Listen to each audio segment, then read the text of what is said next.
No vídeo de hoje, vamos estudar a classificação do escoamento. A disciplina da mecânica dos fluidos é ampla e diversas são as características do escoamento. A classificação do escoamento é uma estratégia importante para dividir a fundamentação teórica de diferentes tipos de escoamento. De modo geral, as classificações são dadas em pares opositores e em função do comportamento de uma dada propriedade do fluido. A primeira que veremos é aquela em relação ao comportamento da massa específica, que classifica os fluidos em compressíveis ou incompressíveis. A próxima é em relação à viscosidade do fluido, onde o modelo para o fluido pode ser ideal ou viscoso. Em seguida, temos a análise para o comportamento da velocidade instantânea da partícula material. Dependendo das características do escoamento, o mesmo pode ser laminar ou turbulento. Vamos começar a análise pela classificação em função do comportamento da massa específica do fluido. Um escoamento é dito incompressível quando a massa específica do fluido é constante ou quando a variação da propriedade pode ser desprezível. Já o escoamento que tem variação no campo de massa específica é dito compressível. Estudamos em lições anteriores que a massa específica é uma função da temperatura e da pressão. A disciplina de mecânica dos fluidos estuda com mais frequência escoamentos compressíveis devido à presença de um gradiente de pressão. Ou seja, o efeito da compressibilidade é devido à variação de pressão no escoamento. Lembrem, a massa específica de líquidos sofre pouca variação em função da pressão. O mesmo não ocorre para gases. Assim, a maior parte das aplicações do escoamento compressível está restrita a escoamento de gases. Em se tratando de escoamento de gases, o número dimensional dado pela razão entre a velocidade v do escoamento e a velocidade c do som, definido como número de Mach, é um parâmetro utilizado para estabelecer os limites de validade desta classificação. Escoamentos com Mach menor do que 0,3 podem ser considerados incompressíveis. Vejamos agora a classificação em função do comportamento da viscosidade do fluido.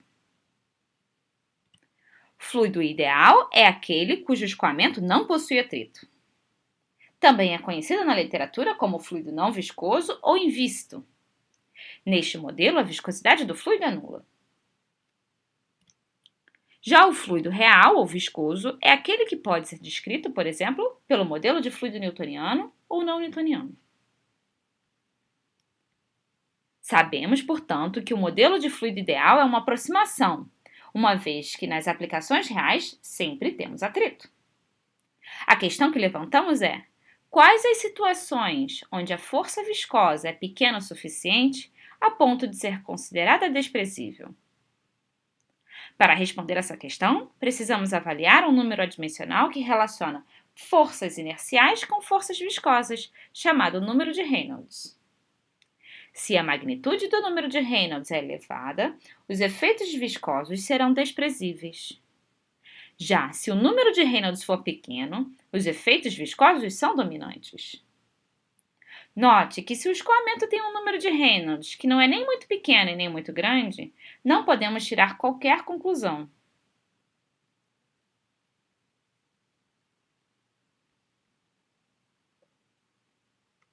De forma intuitiva, podemos pensar que fluidos com baixa viscosidade podem ser aproximados por fluidos ideais. Porém, vejamos um exemplo que melhor ilustra como a análise deve ser feita. Considere dois tipos de escoamento no ar, que tem viscosidade cinemática de 1,5 vezes 10 elevado a menos 5 metros quadrados por segundo. O primeiro caso é o escoamento em torno de uma bola de futebol. O segundo caso é o escoamento em torno de uma partícula de poeira. Note que no caso da bola de futebol, a razão entre as forças de inércia e forças viscosas é um número da ordem de 10 elevado a 5, ou seja, um número de grande magnitude.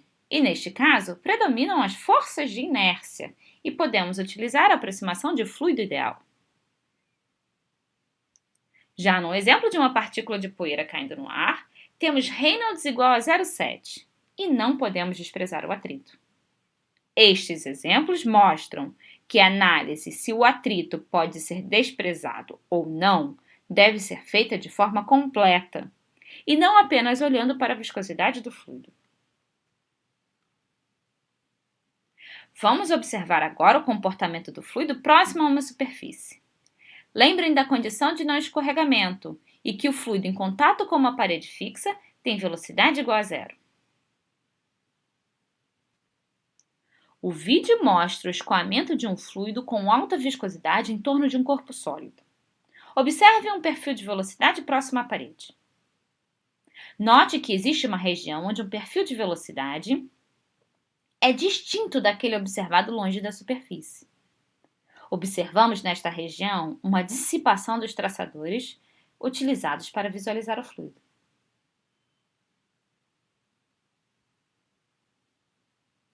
Em um segundo momento, a velocidade do escoamento aumenta. Observe que esta região fica mais próxima à vizinhança da superfície do corpo sólido.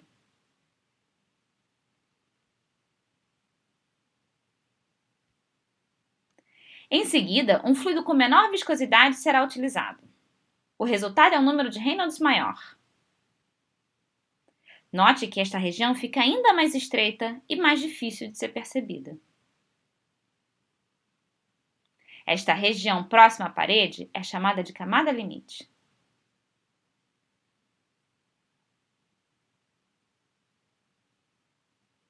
A camada limite pode ser definida como uma região fina próxima à superfície, onde forças viscosas predominam.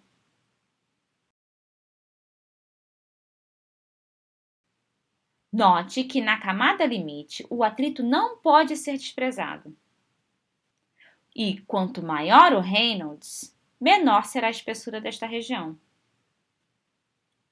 Fora da região da camada limite, podemos considerar o fluido ideal. A existência da camada limite próxima à superfície de um corpo sólido afeta a dinâmica do escoamento ao redor da superfície do objeto. O comportamento da camada limite sobre a influência de gradientes de pressão pode alterar significativamente o escoamento. Veja, por exemplo, o caso do escoamento em torno de uma esfera. O ponto A é uma região chamada de ponto de estagnação e é o local onde a partícula do fluido encontra a superfície do corpo.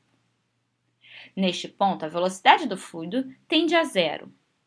Veremos mais à frente que, para este tipo de escoamento, quando a velocidade do fluido tende a um valor mínimo, a pressão do escoamento tende a um valor máximo. A figura A mostra as linhas de corrente para um modelo de fluido ideal. Este modelo não é capaz de reproduzir o escoamento de forma fiel. Já a figura B, temos a previsão das linhas de corrente, considerando a presença da camada limite. Note que a camada limite gera uma região atrás do corpo conhecida como esteira. A esteira é uma região de pressão relativamente baixa. O gradiente de pressão entre o ponto A e a esteira dá origem a uma força de arrasto no corpo devido à pressão. O vídeo a seguir mostra as linhas de corrente para um escoamento. Podemos observar a evolução da esteira à medida que o ângulo de ataque muda. Este é um resultado importante para as aplicações em aerodinâmica.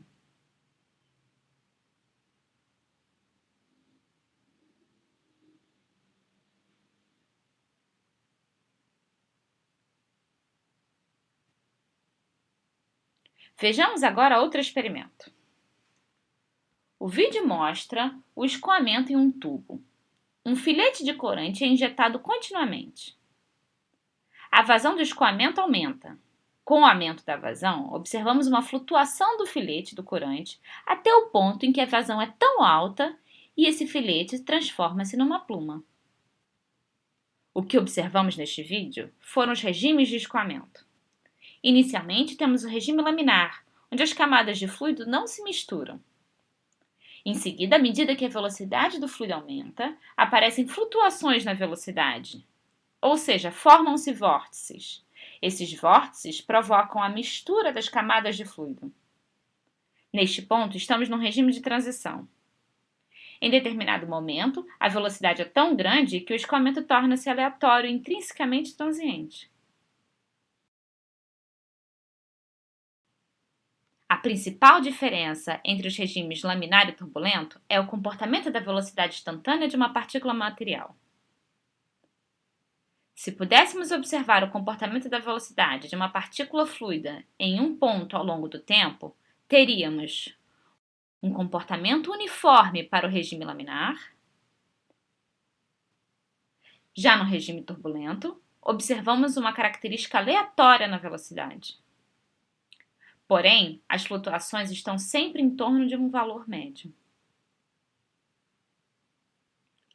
O número de Reynolds também pode ser utilizado como parâmetro para avaliar o regime de escoamento. De modo geral, o escoamento laminar ocorre em valores baixos de Reynolds e o escoamento turbulento em alto Reynolds. Porém, os valores e as faixas de transição entre regimes devem ser determinados experimentalmente e variam de acordo com a geometria do escoamento. Por exemplo, no caso do escoamento em tubo, o escoamento é laminar para Reynolds menor do que 2100, está no regime de transição entre Reynolds de 2100 e 4000 e é turbulento para Reynolds maior do que 4000. Vamos observar agora o perfil de velocidade em um tubo à medida que o número de Reynolds aumenta. Inicialmente, temos o escoamento laminar e o perfil observado é parabólico. À medida que a velocidade aumenta, a parábola fica mais achatada, até o limite do escoamento turbulento, onde o perfil observado é uniforme e chamado de perfil pistonado. Até o nosso próximo vídeo.